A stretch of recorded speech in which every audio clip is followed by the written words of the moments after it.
We are live. Good afternoon, everyone. Now is the time set for the board meeting of the Arizona State Schools for the Deaf and the Blind. I'd like to take the roll call. Sue Kay, do you have the roll? I do. Great. Thank you. David Nigro, Present. Lynn Davison, Present. Mike Gordon, I'm here. Mike Manley, I'm here. Linda Bove, I'm here. Mark Sims,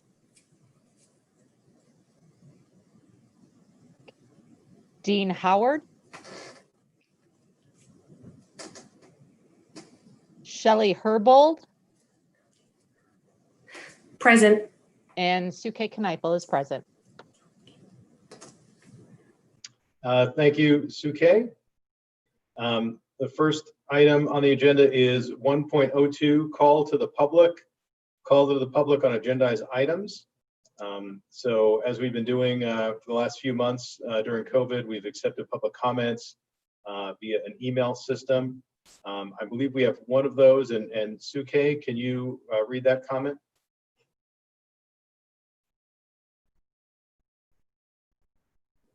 David, that's for a non-agendized item. Oh, I'm sorry. I thought that was for agendized. So I don't believe we have any for agendized item. Is that correct? I don't have anything other than the one non-agenda item. Okay. That's the only comment that I have. So thank you for that. Let's move on to item 1.03, information item, executive team reports. The reports are given in board docs that we've all had a chance to review before the meeting. Superintendent Reichman, do you have any comments before we open it to the board members? No, just wanted to let you know we have written reports. Hopefully you had the time to read, and now's the time to ask questions.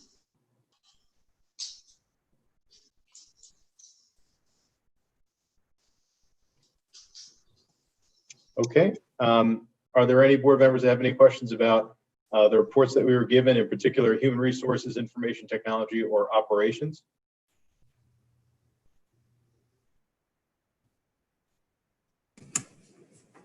This is Linda Bove. I have a question. Okay. David, I don't know if we're looking at me or if you're looking at another screen. So I just want to make sure we are making eye contact and you do see me here raising my hand. Thank you for that.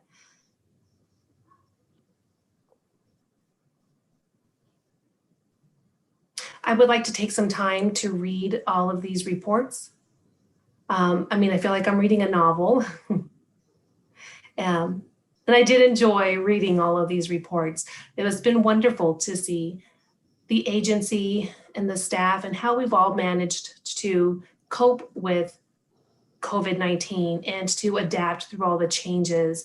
And the staff within ASDB, we've all made incredible changes. And I would love to take this time to applaud everyone within the agency for all of your hard work, your commitment in providing access to the children. And I know it's hard, especially with deaf children, providing services for those who live in remote rural areas, and how we've been able to provide food to these students. I just think how amazing that is. I can't imagine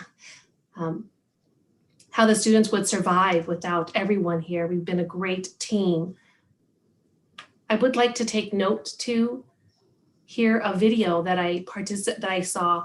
It was a very adorable video that was put on for Christmas, and just to see the light in the kids' eyes, the holiday cheer. And what really impressed me, seeing the difference between the parents and the families, and the difference between those whose families sign and those who don't, how those children respond to this video. And that was something that I recognized. And I'm very impressed with the importance of how the parents need to sign at home. And that's important for the children's learning, especially with how we've been doing this remote distance learning. That's one comment. I have another comment here from Jay Johnson, the Director of Itinerant Services. So I was looking over his report. That's some really neat information. I know it's really not hard to find teachers who are qualified for the school, for the itinerant areas. The last part of his report, I was interested here, a little bit nosy, but something I wanted to take note of, the aligning external support. Are you familiar with this area, this part of his presentation? David, I don't know if anyone is following me. Linda, and just to interrupt, I appreciate your. Where everyone has been coming together every month with the special ed group. So I thought that was interesting and fascinating how they've all still been able to come together. So the names of all four of these, the organizations, the universities, and the collaboration that has taken place. They've had the Deaf Ed Track program. And so with that, has that been able to meet the level of expectation as far as professional development? Has that all been met? For example, deaf education continues to change and to collaborate with other schools within the nation. I just have a question about that. So who is it that I need to ask about that and address this question to? I apologize for talking too much. Go ahead. Okay, Linda, this is David. I think that's a great question, but I think that falls under our next item when we talk about the assistant superintendent reports.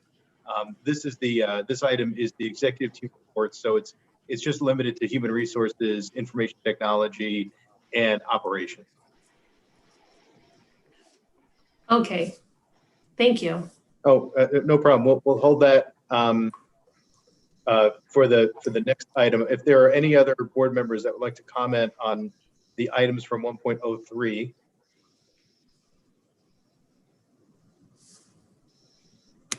And hearing none or seeing none, we will go to 1.4, the assistant superintendent report for Dr. Rex. And I think, Dr. Rex, if you have initial comments, and then you can address Linda's question, and we can go from there. Thank you. Linda, could you repeat the question? Jay Johnson has been meeting with those groups. And yes, we are continuing to try to develop external partnerships as well as internships to bring people to our campuses or to let them shadow our itinerant programs. So we can probably give you some more information on that, but it was more to let you guys know that even though COVID's here, we are still meeting and connecting and trying to support our students in the best way that we can.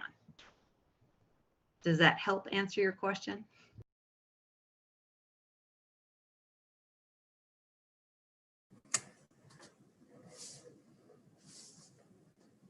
Yes, it does. Right. I understand that with the COVID and the current situation, I think it is a lot easier, of course, to come together in person, but remotely, we are connecting with the external agencies. And here's someone in California. There is a program there with deaf services. There is a department with a deaf ed program. And so that was one program, that part that I picked up on because I was familiar with it in California. So I was wanting to see if there was an expert or someone who has the expertise that would be able to present on the deaf ed, just giving that as a tip if that's been considered. Thank you. I am writing that down. And if I have any follow-up questions, I will send through Annette some clarifying questions to you, if that's okay.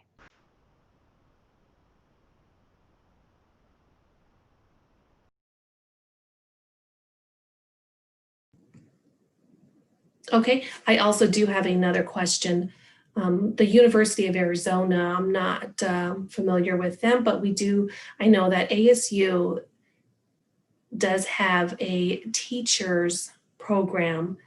In this program, there is a special ed component.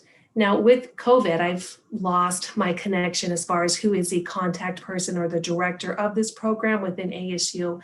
We did have one connection where they wanted me to come and speak to the students about teaching in a special ed and deaf ed. Really wanted them to see what it was like to be able to come and ask questions too, but I've since lost that connection and that piece. So, if we're interested in getting those recent graduates and come to the School for the Deaf, we want to make sure that they are completely equipped to teach. That's the bottom line here. Not just a general teacher. We want them to be on the track for the deaf ed. And those are my thoughts. Awesome. And the University of Arizona does have the deaf education, and they do help support our special education. So I'll try to find that contact for you, maybe even, but thank you for your thoughts. Sure, no problem. Good afternoon, President Nigro, board members, and Superintendent Reichman. You have received my report, and thank you for reading it. I'd like to also give you some additional information.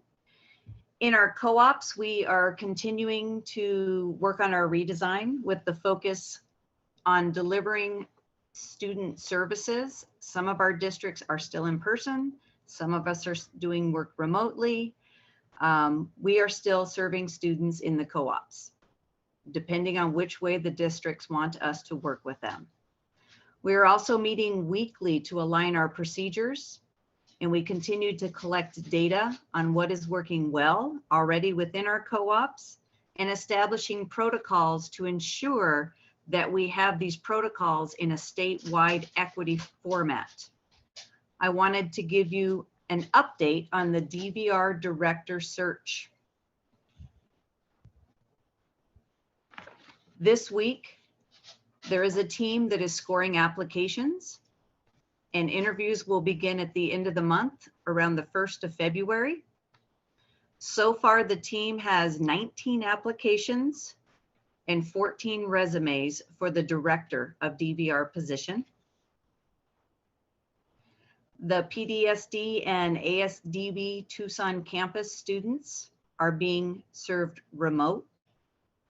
We continue to meet with the principals weekly. We review the data from the public health agencies, and we develop our reopening plans and share this information with our staff, our parents, and our students. I wanted to give you an update on the PDSD principal search. We posted the position for principal in December. We have been collecting applications. We have a team designated to score these applications and refer names to the interview committee. Interviews are slated for mid-February. As of today, we have received 7 applications and 11 additional resumes that have not got completed applications. Our Birth to 5 early learning programs, our students are being served in the preschools remotely, and we currently have 37 preschool students at the Tucson campus and 58 students at the Phoenix Day School for the Deaf campus. We also had some birth to 3 supervising teachers that reported to AZIP and had a launch party on December 17th. The purpose of the launch party was to give information about how ASDB will be working with unilateral students now.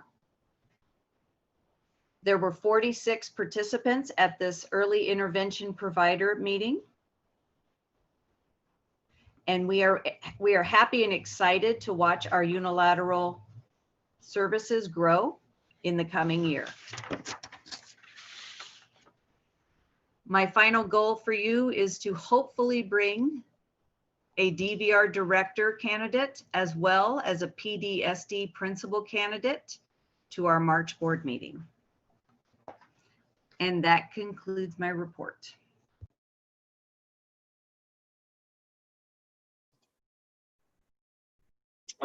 Thank you, Dr. Rex. Are there any board members with additional questions for Dr. Rex?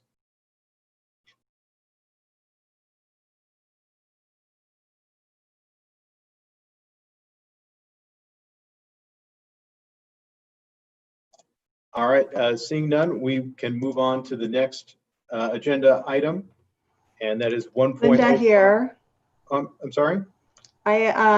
Dr. Rex was talking about recruitment, and I'm thinking about the principal position at PDSD, Miss Courtney Fritz. I know that soon she will be leaving, and she is really irreplaceable. So, yes, we do have 1 year. I'm wondering, how confident are you, Dr. Rex, about the potential of any of these applicants? Do you see potential, or do you have any ideas, or is it too early to tell? It's a little too early to tell at this point in time, but I have a lot of information, and I agree with you. Courtney Fritz has really been a powerful leadership force at PDSD, and at times I have waves of panic, but we are growing our own within the educational teams. We have sent out to all the deaf schools to let them know that we have this fantastic position. So information is going out and applications are trickling in. So hopefully I have more for you all soon.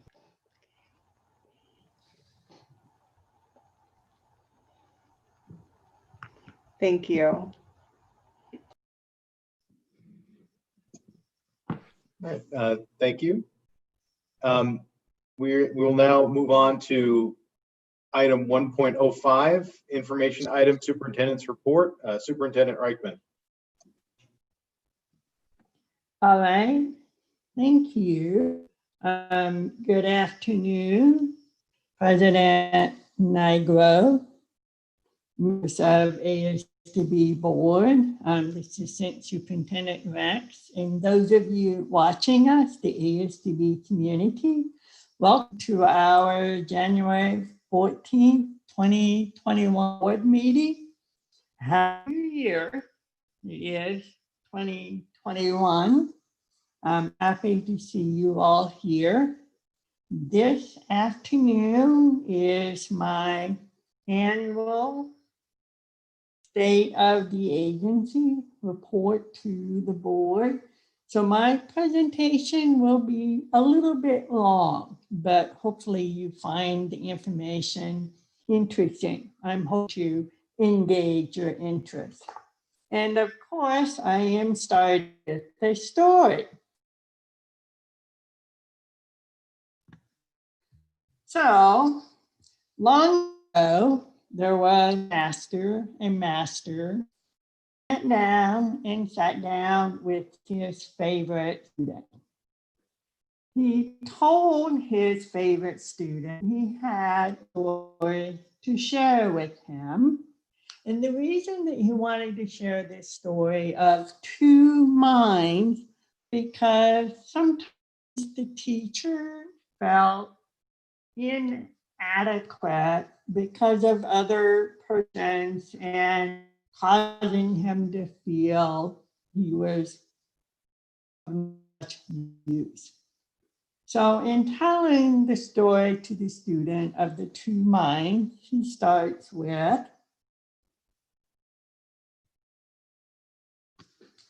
the one mind believes that people are baked and only has to be woken up. The second mind believes that you can learn and grow and become great.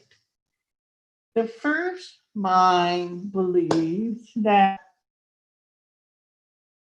they don't learn anything. So me as the master have nothing to teach. The second mind is anxious to learn and listens to my words. The first mind believes that everything stays the same. So staying the same starts to work. The second mind believes that it can learn, grow, and to make change. The first mind they become embarrassed and angry and hurt. The second mind, however, when they make mistakes, they stop and learn from the mistakes, and then they move on.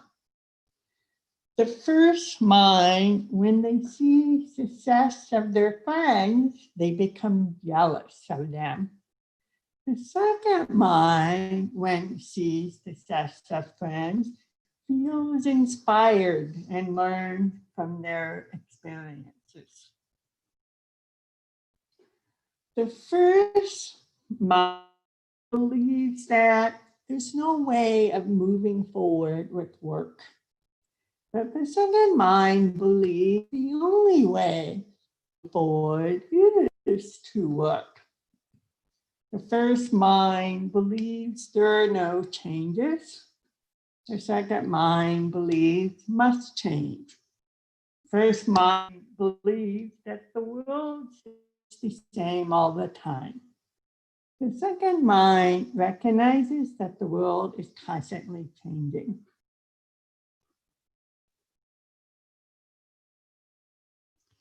So as the student was listening to the master, the student began to realize, and asked, master, are you telling me I have two minds?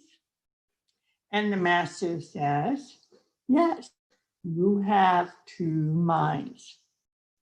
But it's up to you to decide which mind you decide to feed.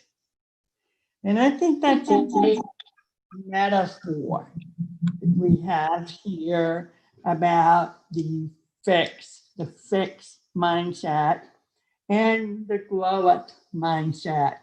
Depending on our mindset, it really affects how we teach, how we learn, how we make decisions.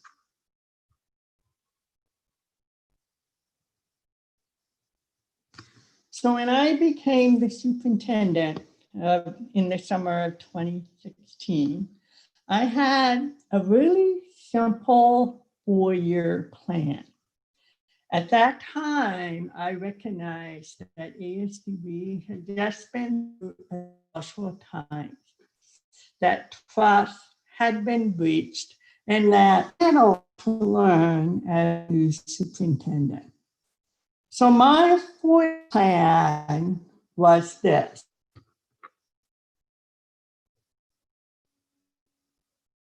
The first year, I would just focus on listening, learning, seeking to understand. I wanted to focus on building trust and building relationships, both internally and externally. The second year, I focus on strengthening those relationships to really build a solid foundation. Then the third year would be focused on problem solving and beginning to make incremental improvements here. And then the fourth year, we would get to the innovation phase. And as it turned out, the first year, at the time, an opportunity to really meet the ASDB community. I went to different groups, different meetings. I traveled the state. I even also got into cars with teachers and rode with them to schools where they provided itinerant support services to students. I got into cars with the early intervention teachers, went into family homes, and observed how we provided support to family with infants and toddlers who were deaf, hard of hearing, blind, and visually impaired. So that first year was a wonderful time of really being able to focus on and get to know ASDB. The second year, though, the summer of 2017 in the fall, I got feedback from you, ASDB Board of Directors, that I needed to start expediting the process. There was a lot of interest by board members and discussion about programs that ASDB had and about how fiscal resources were allocated to support those programs. I heard that sense of urgency and began thinking about how do we problem solve? Where do we even start? And it was around that time in the fall of 2017 that I learned that two of our staff members, professional staff members, Mr. Orrin Katkov and Miss Melissa DeVries, had just published or is about soon to publish a research article. And this research article was about those school districts in Arizona who had students with disabilities with much better academic achievement. And they worked for ASDB. It seems that the previous superintendent, Lamer, hired them. So I asked them to provide a presentation to ASDB leadership team about their research and what they learned.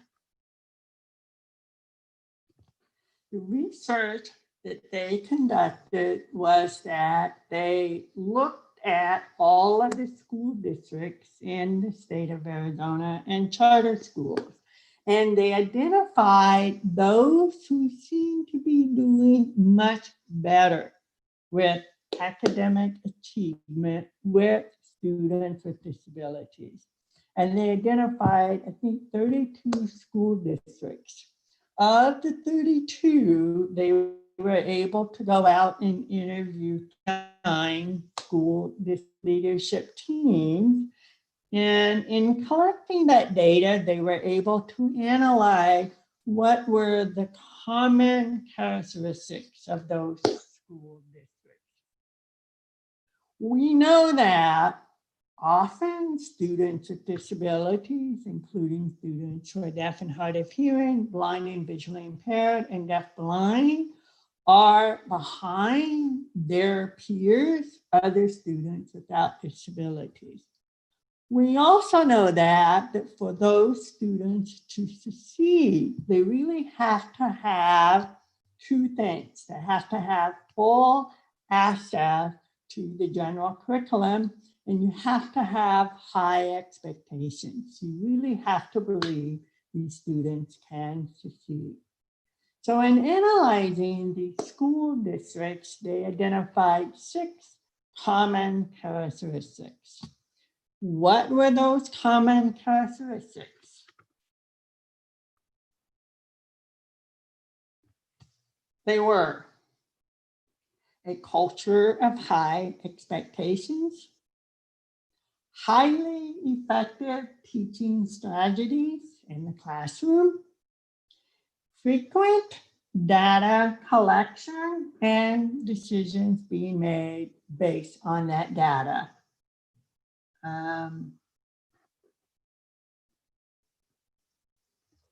The use of data to figure out what interventions to provide and enrichment opportunities.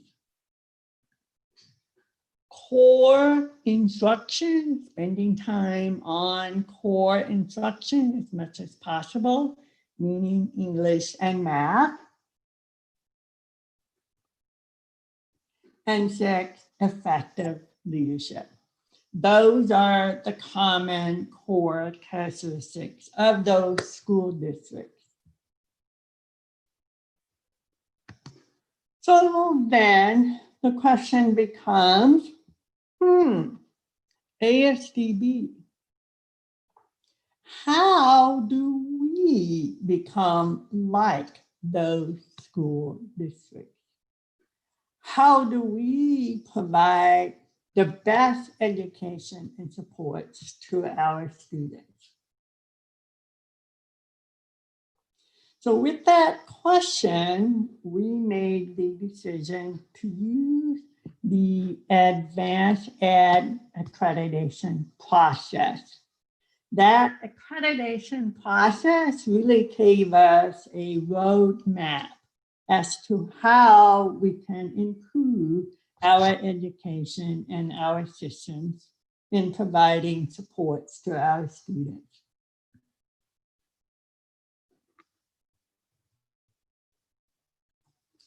So with the advanced ed accreditation, the plan to seek and get that accreditation, we convened about 53 agency-wide leaders from all over the state to come together in one place in the fall of 2017, and that was the steering committee.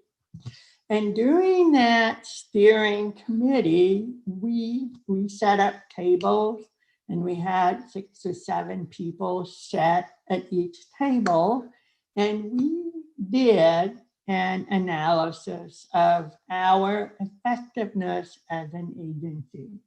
We used the advanced ed system quality indicators diagnostics. That systems quality indicators had 7 areas that we needed to focus on. And I'll give you those areas. And under each, they asked us board engagement, teacher engagement, community engagement, parent engagement. And we rated ourselves based on those. So those 4 were: 1, a clear direction, a healthy culture, high expectations, impact of instruction, that is effective teaching, resource management, efficacy of engagement, and 7, the capacity for implementing systems change. Now remember, this is the fall of 2017. As you can imagine, we, us, the leaders within ASDB, in that self-rating, we rated ourselves pretty low. We had a lot of work to do.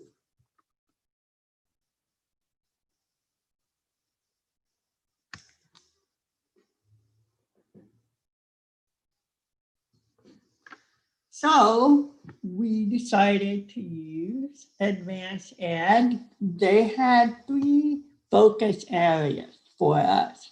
You might remember we had building leadership capacity, building learning capacity, and building resource capacity. That jump-started us. And we got involved in different activities that fitted into those capacities. For example, in the leadership capacity, we set up a leadership academy that we pulled together the executive directors to learn about leadership. We did that over the course of 1 year. We also, in the fall of 2017, did some other activities. For example, at that time, the Arizona Department of Education had identified our 3 schools, that is PDSD on the Phoenix campus, ASD and ASB on the Tucson campus as in school improvement status. So with that, we conducted a comprehensive needs assessment. We did a root cause analysis of trying to figure out what the issues are and what we needed to do to begin the school improvement process. That became our action plan, the school improvement plan. We submitted that to Arizona Department of Education, and they provided us with funding to begin that process. So it was in 2018, in the spring, using funds from that grant, we were able to convene teachers after hours to look at, research, look at, and select the curriculum for English language arts, that is English, and behavior curriculum. You may remember approving the curriculum that we selected. Our English curriculum is the National Geographic.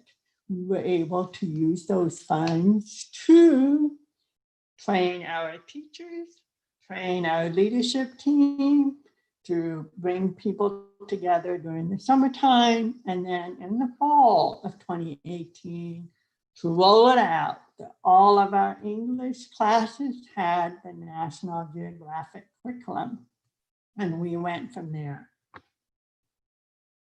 So in looking back, when I was thinking about this afternoon's presentation, I realized, oh, that second year was the linchpin that started rolling out all of these different activities that led to some real significant system changes that we are engaged in today. We, of course, in the second year, rolled out the math curriculum. And then last fall, we set up the science curriculum. So we have moved forward with implementing those.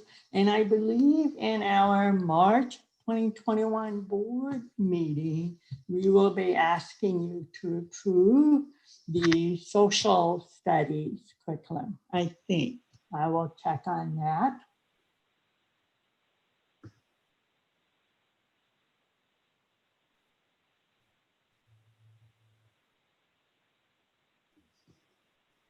So think about that.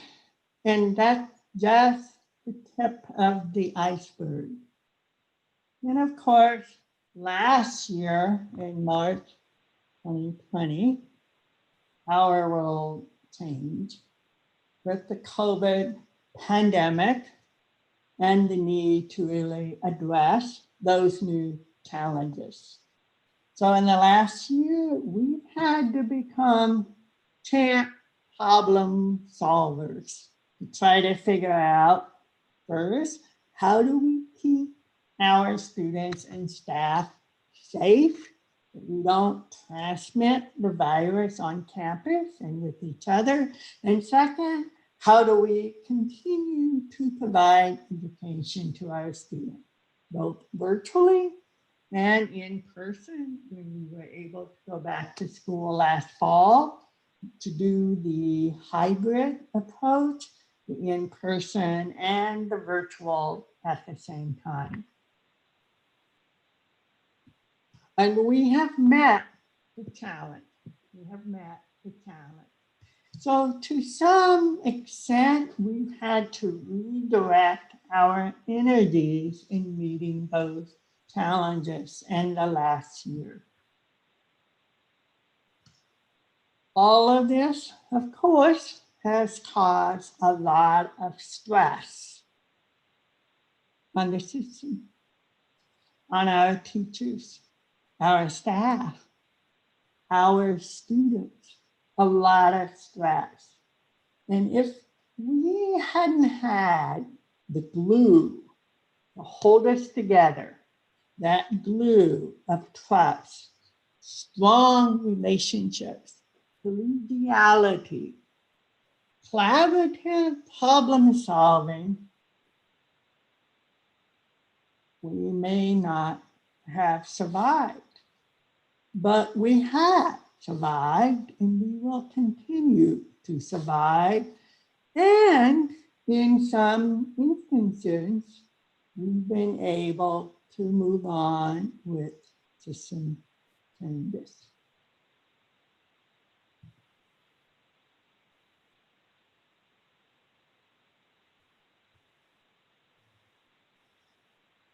So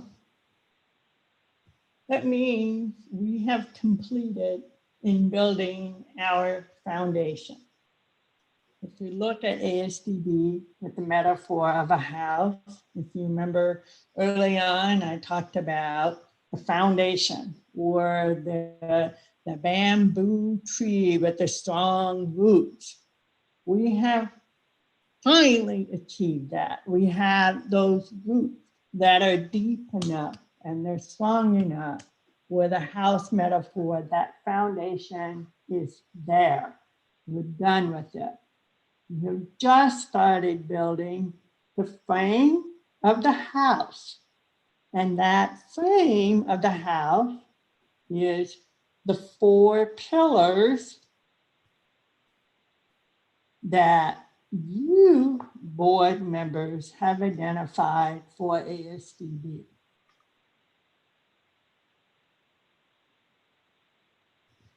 Those pillars are excellent communication and relationships.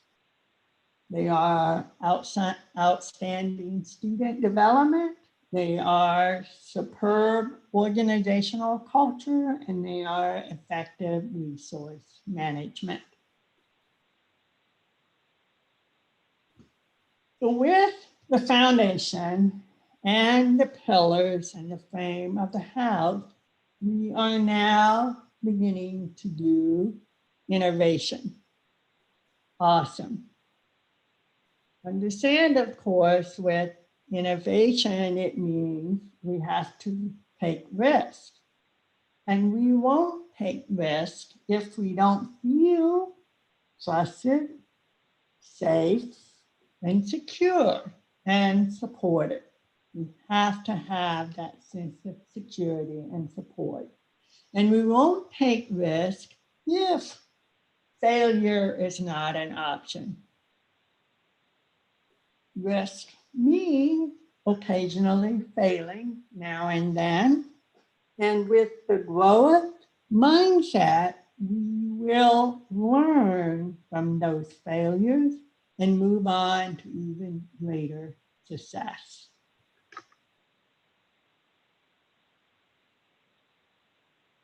So with all of that, ultimately, we are engaged in this great work of continuous improvement, of making data-driven decisions, of cultural transformation, and of providing the very best education and supports to our students around the state of Arizona.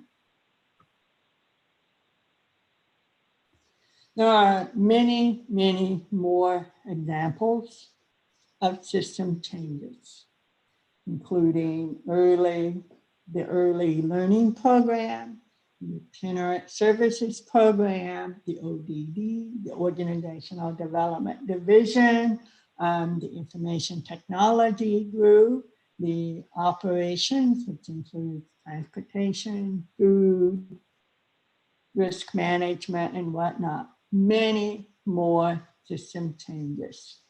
I haven't taken the time in this presentation today to share those with you, but they are in our agency profile report. That report is in board docs under the superintendent's report. I hope you take the time to read that report. If you want to understand the work that we've been doing, the many accomplishments that we've made, if you want to understand and see the strides that we have made in improving ASDB, it's in that report. It's a beautifully written report. I've read it all the way through. Some of the things in there I didn't even know we were doing. So please read this. So, thank you for your time in listening to my summary of the state of the agency this afternoon. I look forward to continued discussion with you, and we'll take any questions at this point in time. Thank you.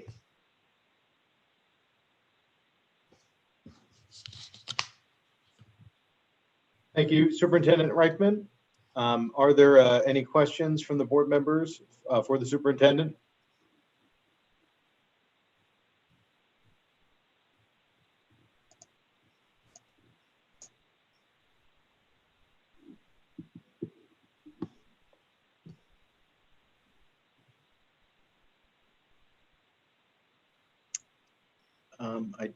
I don't see any.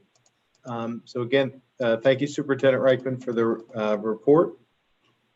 We will move on to item 2.01, action item, approval of the consent agenda consistent with board policy to include items 3.01, 7.02, 7.03, and 7.04.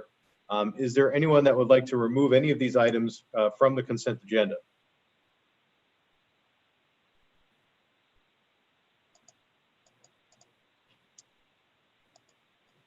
Hearing none, we should entertain a motion to approve the consent agenda as presented. This is Lynn. I move to approve the consent agenda as presented. Is there a second? Okay, I'll second it. Okay, I see Suke seconds. All in favor, you can turn on your video and either say aye or hold up a thumbs up.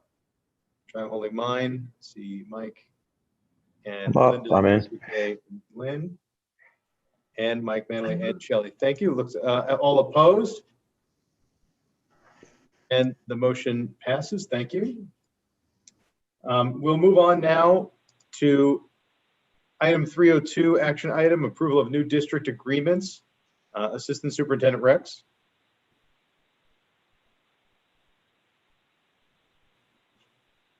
As the board has requested, whenever we bring on a new district to our ASDB family, we like to have it formalized through your action. And we are adding 2 new districts, one in the current Desert Valley Regional Cooperative, which is Cave Creek Unified School District.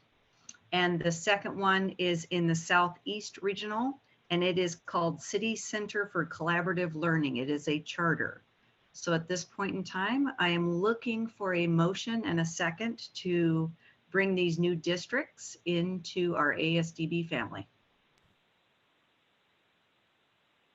This is Suke. I so move. Second. Okay, all in favor of the motion, please say aye or give a thumbs up. Aye. Aye. Thank you. And I see all there. Any opposed? And the motion will pass. Thank you. We're on now to item 4.01, information item, finance report. Ms. Cooper. Shana Cooper, Executive Director of Business Services. Good afternoon, Board President Nigro, Superintendent Reichman, Assistant Superintendent Rex, members of the board, and the ASDB community. Our most recent Finance Committee meeting was held last Friday on January 8th with board members Manley and Gordon and Superintendent Reichman. The minutes of the meeting have also been included with today's consent agenda items. And in summary, we reviewed in detail and discussed the December 31, 2020 and 2019 budgetary and fiscal year budget to actual comparison reports, the available cash balance, the grant revenues and expenditures report, the second quarter basic financial statements, and also reviewed the student enrollment as of December 1, 2020 in comparison to December 1, 2019. Provided to each of you is the same financial data, but more in a condensed, summarized version. As referenced on page 1, there were 517.65 filled full-time equivalents and about 60 vacant positions as of December 1st. For enrollment as of December 1, 2020, we had 2,108 students, and as of December 1, 2019, there were 2,132 students. So a difference from last year to this year of 24. You'll actually see the details of the decrease on the bottom of page 1 and on page 2. Page 3 begins a financial summary based on the comparative data for December 31, 2020 and December 31, 2019. The budget fiscal year 2021 collected revenues of $11.5 million was $1.3 million lower compared to budget fiscal year 2020, which was $12.8 million.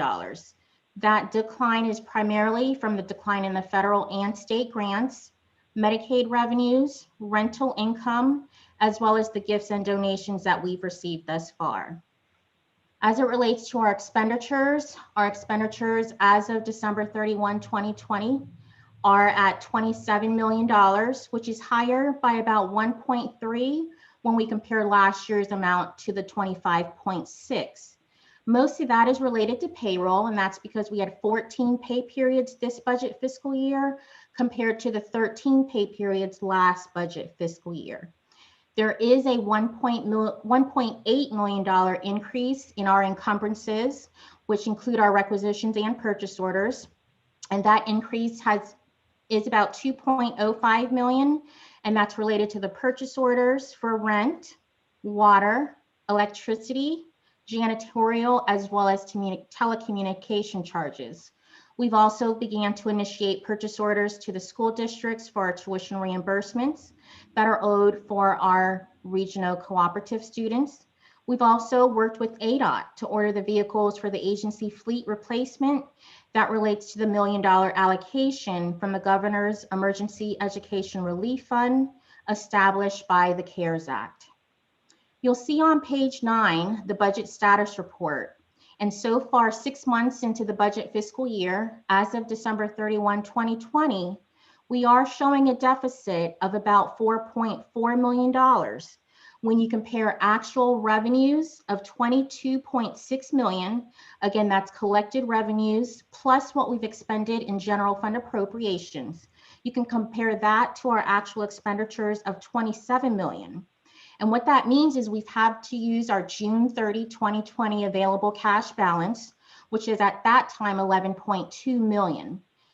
As of right now, that's not any of particular concern, as there is a month-long delay of when we receive our voucher revenues to reimburse us for those expenditures we've incurred for the instructional site-based campuses, our preschool program, as well as the regional cooperatives. It should also be noted, and contrary to what people may think, we do not receive all of our appropriated funds of the $37.3 million up front. Those funds are actually received on a quarterly basis. So we've been having to continuously monitor our cash balance, as well as utilizing funding sources that are available to us until the voucher revenues and quarterly appropriated allotments are received. You also notice in the report are the second quarter basic financial statements beginning on page 10. And as a reminder, the basic financial statements show us our balance sheet, the income statement, as well as our statement of cash flows for the fiscal year, not budget year. In summary, the business services team is continuing to work on processing payroll and invoice payments, as well as we're working on our July through December monthly budget package updates. Based on a review of the preliminary financial data, there are no immediate concerns based on what is known other than the recent information we received from ADE. As you may already be aware, the contract that we expected to have an agreement on and receive $500,000 in funding from ADE is not going to be awarded to us this fiscal year. If everyone recalls, we lost over $1 million in funding, primarily from the title and the IDEA federal grants because of our non-LEA status, and the $500,000 was supposed to help us offset that loss and assist us in focusing on school improvement and other accountability efforts. Unfortunately, the budget team included the $500,000 in our original budget based on the commitment by ADE. Since those funds will not be awarded, I will need to work with the team to revise our budget and expenditures and cash balances very closely, along with student enrollment, since those numbers are tied to our voucher revenues. Usage of the general fund appropriations will also need to be closely watched. With the recent COVID relief legislation that was passed by Congress, I'm hoping that we do qualify to receive some of the funding that will be allocated to ADE, and hopefully the same criteria that applied to the existing ESSER CARES funding is applied to this new federal funding. We'll cross our fingers, but again, if a potential shortfall is identified and the numbers are re-reviewed, I will inform the superintendent, and I will then work with the various departments to have them review their upcoming purchase request and identify cost savings, and/or I will possibly decrease the budget allotments to ensure fiscal solvency, whereby we have sufficient revenue sources to cover our expenditures. All non-essential purchases may be asked to be put on hold, and possibly some of our funded capital projects may need to be reevaluated. That being said, while the goal is our commitment to the education of our students and seeking improved outcomes, my goal is addressing fiscal sustainability for the agency and our students. Our financial success is dependent on planning and prioritizing as we move through the rest of the fiscal year, as well as looking into the future. I appreciate all of the support, collaboration, and efforts the agency instructional and support staff, along with our leadership team, have made and continue to make as we continue to look at cost-saving initiatives using the resources that we have available to us, which definitely applies to pillar 4 of our strategic plan, which is effective resource management. If there are no questions on any of the information presented, this does conclude my report of the agency's informational and fiscal data for business services. Thank you.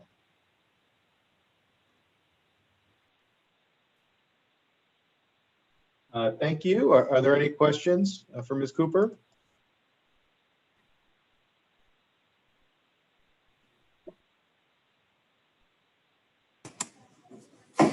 I do have a question. This is Shelley. I was wondering about this $500,000. It's unfortunate that we won't be able to receive this. I wonder, as far as the different grants that we may be available to, are you looking into alternatives? Hi, Shelley. Thank you for that question. And yes, we are. Actually, because of our non-LEA status, we have not been eligible to apply for a numerous number of grants. So we are hoping to be able to beef up our donations, looking at other resources that are available to us, but we are limited in what we can and cannot apply for because of that current status right now. Does that answer your question? Yes, it does. Thank you. You're welcome. Are there any other questions for Ms. Cooper?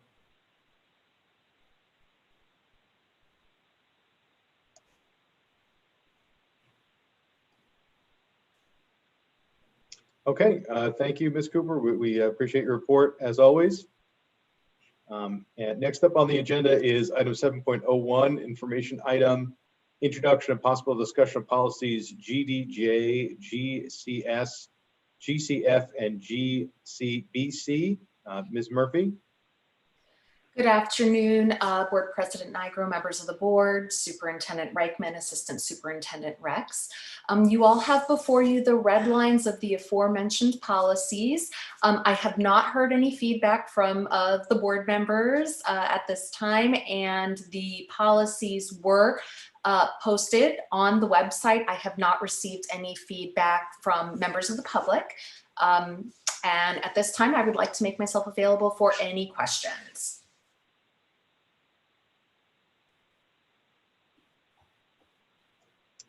Hi, Ms. Murphy. Thank you for producing these. In GDJ, there's a proposed change to allow a transfer or reassignment of a staff member to a position of greater or lesser pay. And that requires, previously that required ASDB board approval. I can tell you in the last 5 years, I don't recall that ever being brought to our attention. We would typically handle these, on a routine basis every year when we do contracts. So, we're doing this work every year. It's just there's not a change mid-year in response to a change in need at a particular site or in a particular program. And I understand that there may be a desire to have these types of changes if they're needed, and again, they're rare, to have the superintendent approve it for the purposes of expediting that change. In terms of that change, I'm wondering for the rest of the board members if they have comments on it. Do we want to have it as proposed, and that's proposed as the superintendent would approve or make that change after consultation with the board president? That's what's written or proposed to us. An alternative could be that the superintendent would be able to provisionally make that change subject to the ratification of the board. And that would put that before the whole board in a board item so that the board would be able to see it. I think that, to me, I could be convinced, either way, but I at least want to put that out there to get the board, to discuss it. I see Shelley. Go ahead. Hi, yes, this is Shelley. I do support the idea of having the superintendent making this decision, understanding though that there is also consult with the board president before proceeding with that decision. This is what my thoughts are. Thank you, Shelley.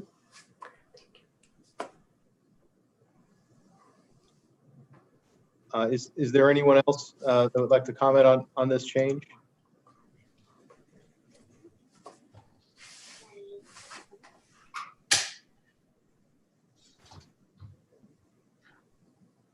No? Okay.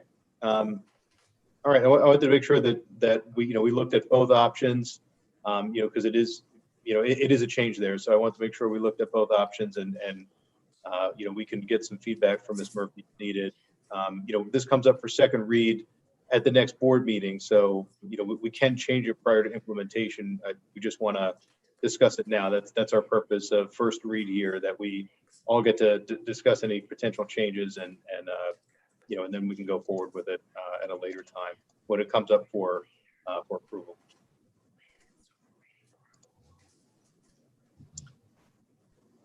Okay, thank you. I think seeing no other further comments, thank you, Ms. Murphy.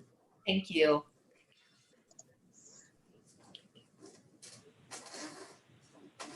All right, the next item on our list is 8.01, call to the public on non-agenda items. And this one, Suke, if you're able to read the one comment that we did receive. Absolutely. Thank you. We received a non-agenda item, the subject being importance of board service to a parent, from Danny Lawrence. And her comments are, good evening. Thank you, Board of Directors and Superintendent Reichman for the opportunity. This week, I was able for the first time to attend the Finance Committee's public meeting. In the past, the meeting was held privately and the general public was unable to attend. I appreciate the transparency of being able to at least observe. Thank you. By email, I requested that documents discussed in that public meeting be made available to members of the public via board docs, but was told by the administration that those documents would only be viewable in tonight's financial report. It is better than nothing, but not as effective as having them for the actual meeting. I hope you would reconsider in the spirit of accountability. In the finance meeting, an issue was discussed that I wanted to address here this evening. A conversation took place about the creation of the committee and the 2 board members who have served on it for years. In that discussion, it was also revealed that only 2 board members read the policy change suggestions from the government affairs liaison and report back to the board if there are concerns. Having faced so many difficulties in my own situation getting equitable statewide services from ASDB, I wanted to express how frustrating it is to hear that only 2 board members trouble themselves to remain committed to the organization's financial situation, and that only 2 of you actually read policy statements that affect how the organization operates. Additionally, in the 2 years I have attended your board meetings, I've watched as board members complain about the 6 total meetings of this organization they have to attend annually. I think it's important to understand that the work of this board truly affects in real time whether 2,000 children graduate, are prepared for college and life. Reading all the material and paying attention to finances is par for the course for any board service, much less appointment from the governor to this board. If attending a meeting every other month, dissecting finance, or reading policy statements is not what you want to be doing, please step aside so that someone with a vested interest and passion might be willing to serve. In terms of service, there is always a huge benefit from the perspective of all the board members. What a lawyer and a state employee of an organization that could benefit from policy changes made here have in perspective might be different than a businessman and a doctor. All of those thoughts are valuable. To make the desired accountability changes that this board sounds committed to in strategic planning, it's going to take a lot of work. I hope you all can find it in your heart to recommit to taking on the challenge. Your service here is appreciated and so much needed for so many great kids in our state.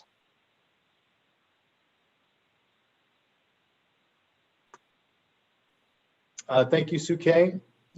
We can move on to the next item, and that is 8.02, discussion item, agenda items for the next regular board meeting scheduled for March 4th, 2021, to include discussion to meet in Phoenix or virtually.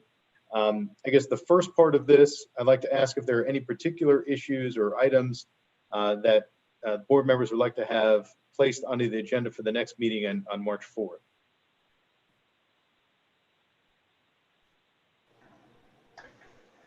David, this is Mike Gordon. Hi, Mike. This isn't necessarily an agenda item that would be for the March meeting, but one of the discussions that did come out of Finance Committee with Mike and Ned and Shannon and myself was the possibility of one of our work groups, one of the intensives that we could have a night that would be dedicated to interpretation of finances and understanding just the different how the different funding streams come together, the expenditures. There's a lot of information, and the reports are very thorough, as are always the presentations of Finance Committee. You know, one thing, when we talked of our service on the Finance Committee, and having been on there for an extended tenure, it wasn't as as a burden of service by any means from Mike and myself. I just want to make that clear. But we'd like to talk maybe more thoroughly about some of the findings, not that we would, but a presentation to the full board. I know we've talked about it before and we've done some, but I think we probably just kind of, as Annette mentioned, just kind of the tip of the iceberg. So I think at some point for one of our study sessions that we might want to use that as an agenda item. Okay, so what I'm hearing then is instead of an agenda item for the next meeting, maybe it can be the subject of one of our work study sessions later in the year. I know we have a few planned regarding the strategic plan coming up in the spring, but maybe in the summer fall time period. Do you think that would make sense? Absolutely, that's exactly what I meant. Yep. Okay. Thank you. Yeah, and we did have one, a few years ago. We had a different finance director or business services director at the time, and the reports looked a lot different. They're much improved today, and so we've made a lot of progress since then. But I agree that we could, I'll use another hour or so with Ms. Cooper to discuss that. Thank you. Okay. Are there any other comments about the agenda items for March 4th?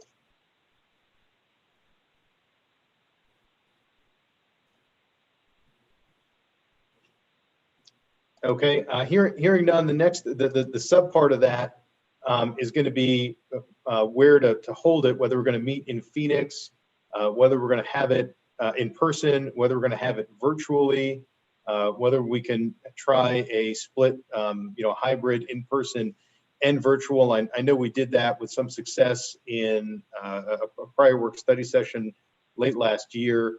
I think wanted to get the board members' opinions on that, on which mode might work for us. I know with the vaccine being rolled out, that there's going to be a time this year. I hope maybe later in the spring or early in the summer where we won't have to have this discussion every time, and we just kind of meet in person like we used to do. But in any event, for March 4th, I think it's close enough that we want to have a brief discussion about it. Is there any preference amongst the board members for one way or the other? And this would be either in-person, hybrid, where we have in-person and Zoom, and then totally on virtual. Hello, this is Shelley. I think March 4th is still too soon for an in-person meeting. Right now, people are still getting vaccinated, and then people will need their booster shot. So I believe it would be better to meet virtually for the interim, and then we'll see what happens later on in the springtime. Okay, no, that's a great idea, and I guess I should caveat that with any in-person meeting that we would have, whether it's fully in person or hybrid. We'd still have masking and social distance as community transmission rates are as high as they are today. We'd still have those, restrictions in place. It won't exactly be like it used to be. Maybe when community transmission rates go down later in the year, hopefully, we can go back to some semblance of that. But any kind of physical gathering I would propose would involve masking and distancing. I agree with Shelley. I think March 3rd is still too soon. Mm-hmm. And we should probably do it virtually, but just until all the vaccines kick in and everybody gets a chance, but that's my opinion. Okay.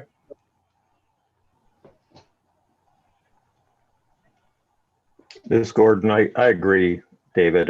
Particularly here in Pima County, the whole vaccination rollout is quite the cluster. So it's going to take a while to get that straightened out for sure. So I would say hybrid at best, but probably totally virtual. I think this format works well enough. Okay. No, I know. I certainly. I think like most people, I prefer in person, but I want to make sure that everyone's safe and the staff is safe, and even though we do like to be in person when we can be. So it looks like then we will have and we don't need an action on it. We're not going to have an action on it, but it sounds like having another virtual meeting on March 4th is going to be the way that we're going to go. And then we'll, likely revisit it at that time for the next meeting, and we'll kind of just gauge the board and see what their opinion is for the next meeting. Hopefully by the summer, we'll be able to meet at least, in person again to some extent.